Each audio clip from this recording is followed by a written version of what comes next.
Hi everyone, and welcome to the second Vodcast of the school year. I'm actually coming to you from San Francisco Friends School. We're in San Francisco doing an event with Friends Seminary alums and Sidwell Friends alums, and we're happy to be here and very grateful that the school has allowed us to visit. You'll see here that we're in their meeting house. It's a wonderful place to hold the event.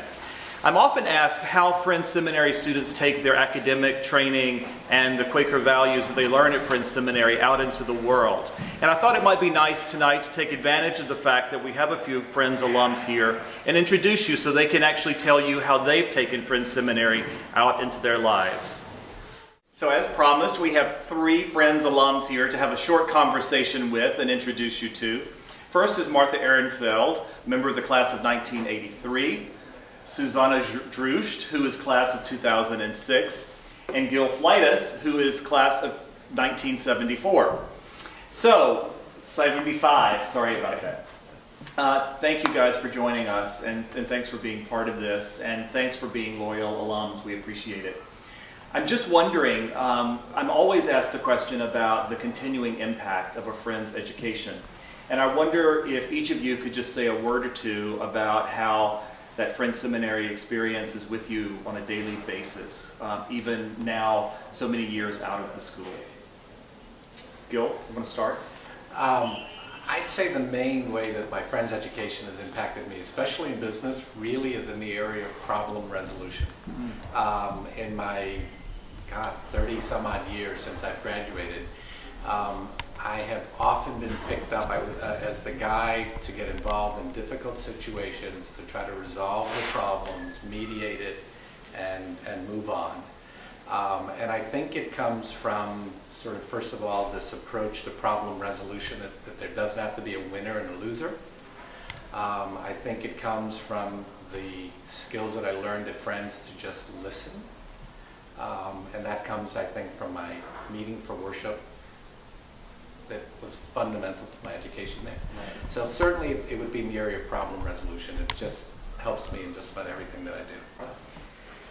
I think I have to go back to just sort of being in a community of learning, and I think about some classes with the middle school or beginning of high school where we just really enjoyed being together, and our teacher enjoyed us and give us options about where we want to go with something, and just enjoying being at school and feeling respect from our teachers that we had ideas.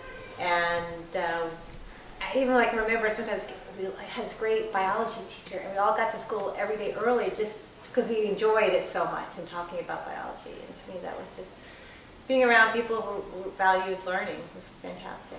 And then you went on to become a teacher. I did.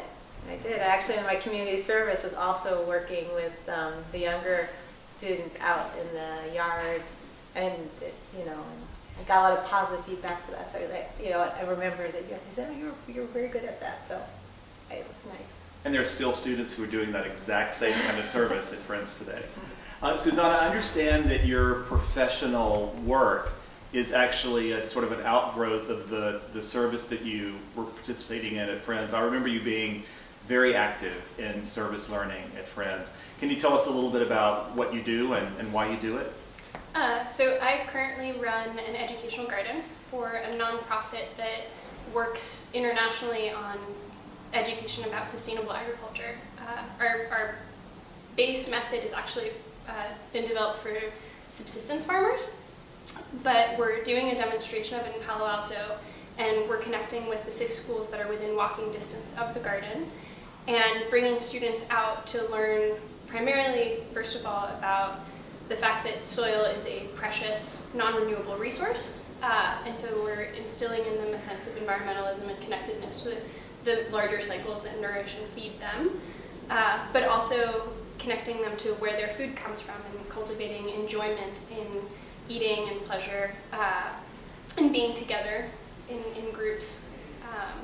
So I think that one of the ways that came up for me is, as a high schooler, I started a mentorship program at Friends, helping students who were coming from sort of low-income backgrounds to prepare for high-stakes exams, essentially, for getting into high school. And it's been really amazing to continue to have this amazing relationship with students of all ages. I mean, we have preschoolers through high schoolers, and it's really fun now to start thinking about how do we get our high schoolers to mentor our preschoolers and try to bring that full circle.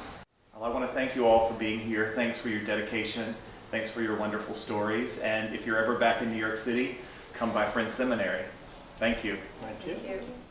Thank you for joining me here at San Francisco Friends School and being part of this wonderful occasion, even if remotely, and hearing the wonderful stories from our alums. I want to wish you a wonderful Thanksgiving and a happy holiday season. Thanks so much.